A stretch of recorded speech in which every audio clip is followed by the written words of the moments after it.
Hi, and welcome back to another video. I am Ren, your local photographer here in Tokyo, and today I want to talk about something that I guess every photographer goes through in the beginning of their journey, which is, does gear really matter? I wanted to talk about this because lately I've been shooting a lot with my 24-70 f4 lens, which is a kit lens, so it's not considered a professional grade lens at all.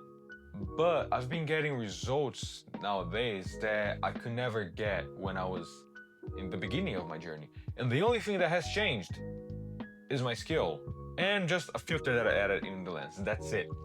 So let's dive in. When you're new, it's easy to think that having a better gear will equal to better photos. And that is not true at all. I mean, you can give a $6,000 setup to an amateur photographer, beginner photographer, and you can give a 1,000 setup to an experienced photographer, and I guarantee you that the experienced photographer will take the better shot. And of course that happens because the experienced photographer has more experience. He built his skills throughout the years, throughout failures and successes. And to give you a better example, I want to dive into some of my older photos and I want to compare them to the results that I'm getting today. Nothing changed, the exact same camera, the exact same lens.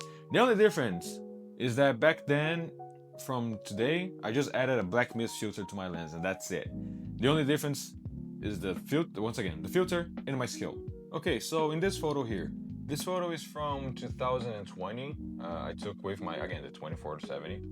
I was in ISO 800, aperture 5.6, and speed 1/25 of a second. That photo was taken during my photography course, and the lighting setup was all done during the course. I believe this was an assignment where we split into two teams, and each of us had our model, and we had to set up a lighting and take some kind of like, I believe the idea was to take some fashion / catalog type of photos.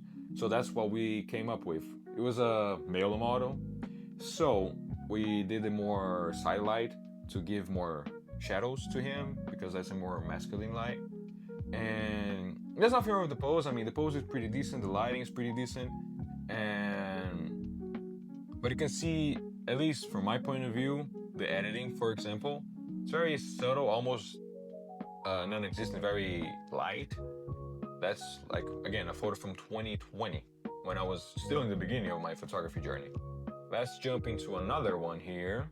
This is from the same day, the same shooting, yeah, from the same class, but this time we were shooting with the other model.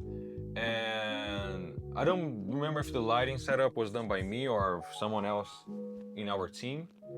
But once again, a very simple pose of her leaning into it, very basic shot. The colors are pretty muted, I guess.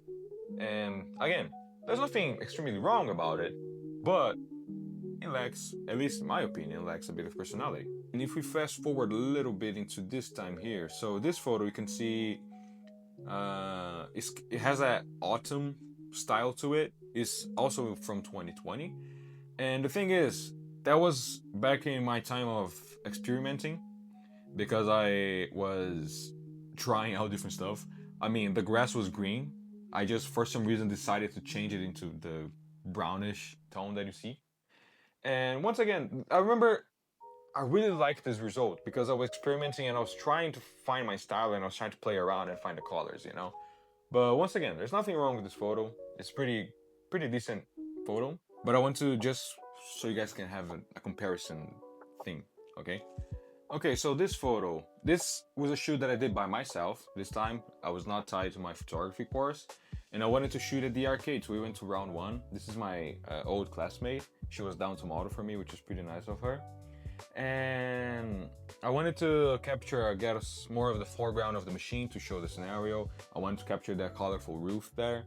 And like the composition is okay-ish. One interesting thing about this photo is that later on, a few years, maybe 2 or 3 years later, I actually re-edited the photo to my, I guess, my nowadays type of editing. But you can see this is the more colorful type of vibrant editing that I do nowadays. So you can see that just the editing skill there already was different because the previous photo was already edited. It may not look like it, but it was. And then just for the last photo, I'm gonna show you, I guess, a photo from my first paid gig. This was from a friend of mine who gladly was very supportive of me. So my friends were like modeling for me, and this friend of mine even was willing to hire me to take some photos of his. Okay, so you can see this photo. I personally think it's a pretty good photo. It did turn out pretty well. That shoot was actually pretty good. I was really happy with the results. I remember that. But once again, I used to use a lot of off-camera flash, like strobe lights. And once again, because it's a male model, I went for a more harsh shadows to accentuate like the jaw and the face feature. For when you shoot with a woman, usually you try to get a more soft light for it to look, again, softer and feel nicer in the skin and be more delicate. While with men, you want to have that harsh shadow because it feels more masculine, you know? And I went for a lower angle. He's looking down into the camera. I didn't do any skin retouch. I didn't even know how to do skin retouch back then. And the editing, once again, is very simple, very subtle, almost natural looking. And yeah, those photos, yeah, I believe they're all from 2020. Maybe just the arcade one was 2021. And now let's jump into some recent footage that I've been getting with my 24-70. Okay, so to kick things off with my most recent work with my 24-70, I have this photo shoot that I did with my friend Andrew, and I decided to get like some male portraits there as well, just so you can have a comparison. And for this one, I wanted to go for something a little bit more fashion. So I had the camera on top of, so I had the flash on top of the camera, and I wanted to get that fashion look of him like walking down the street, almost like, I wouldn't say Vogue style, but I guess Vogue style in a little bit of a way. But you can see I went for a lower angle. I had like more bold angles, I guess. The photo's a little bit crooked, but I went for a crooked angle because he's walking, so I wanted to get that nice shape with the bag like going one way, but the photo is like the other way, you know, so it kind of like forms almost like a V. I shot, if you guys want to know the settings, I shot at ISO 200, aperture f4, and 1/60 of a second. But once again, I had the flash on top of the camera. If I didn't have the flash on top of the camera, this photo would just be super dark and he would also be blurry. But because I had the flash, I'm able to freeze the moment.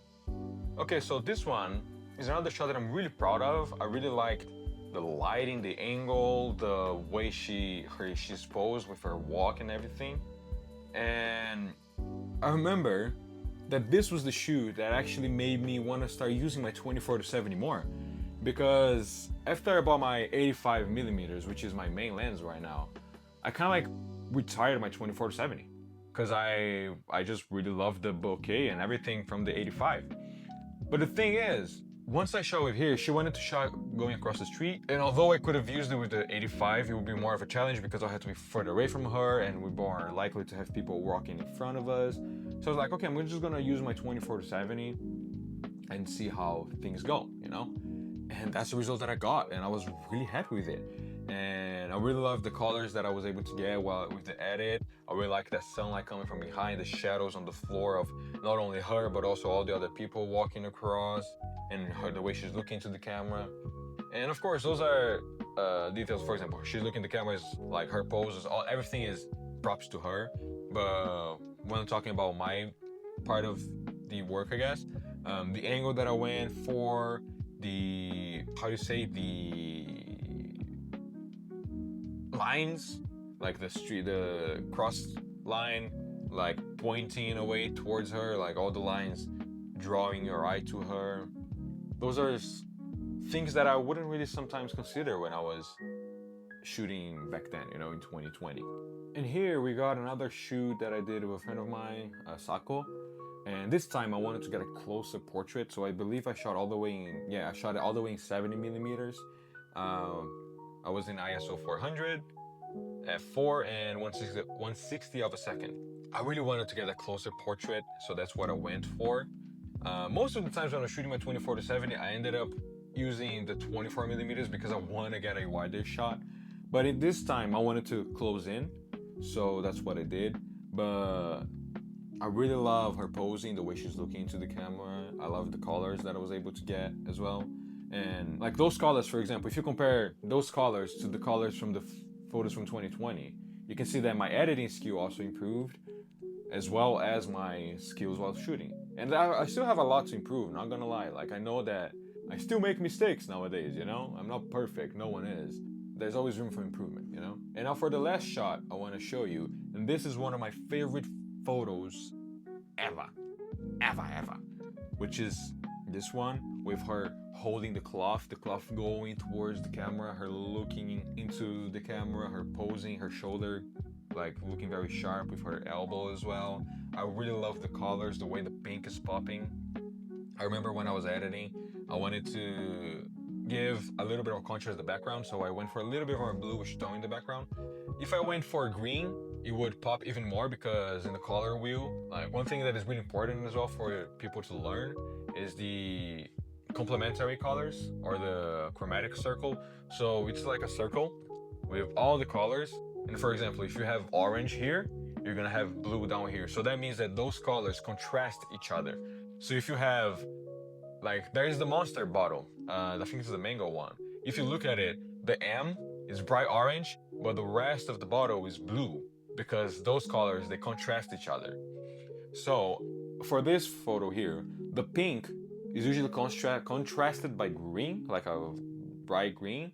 But I wasn't, the green was killing the pink a little bit, so that's why I toned down a little bit more towards the blue.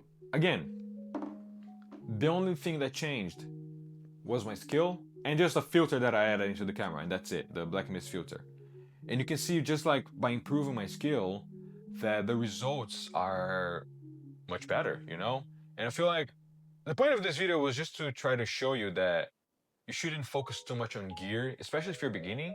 If you're still in the early stages of your journey, you should focus on learning and improving your own skill, your own experience, you know, and getting to know, like, explore, you know, experiment, try different angles, try shooting with your flash on top of your camera, shooting with strobe light, shooting with more natural light, you know, and try to master your camera and master your eye. Master your eye? No, improve your eye, you know, your photogenic eye, because that is going to take a lot further than just having a more expensive camera.